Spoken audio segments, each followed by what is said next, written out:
சங்கீதம் அதிகாரம் 61. தேவனே, என் கூப்பிடுதலை கேட்டு என் விண்ணப்பத்தை கவனியும்.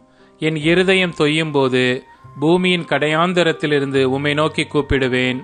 எனக்கு எட்டாத உயரமான கன்மலையில் என்னை கொண்டு போய்விடும். நீர் எனக்கு அடைக்கலமும் சத்துருவுக்கு எதிரே பலத்த துருகமுமாயிருந்தீர். நான் உம்முடைய கூடாரத்தில் சதா காலமும் தங்குவேன். உமது செட்டைகளின் மறைவிலே வந்து அடைவேன். சேலா. தேவனே, நீர் என் பொருத்தனைகளை கேட்டீர். உமது நாமத்திற்கு பயப்படுகிறவர்களின் சுதந்திரத்தை எனக்கு தந்தீர். ராஜாவின் நாட்களோடே நாட்களை கூட்டுவீர். அவர் வருஷங்கள் தலைமுறை தலைமுறையாக இருக்கும். அவர் தேவனுக்கு முன்பாக என்றென்றைக்கும் நிலைத்திருப்பார். தயையும் உண்மையும் அவரை காக்க கட்டளையிடும். இப்படியே தினமும் என் பொருத்தனைகளை நான் செலுத்தும்படியாக உமது நாமத்தை என்றைக்கும் கீர்த்தனம் பண்ணுவேன்.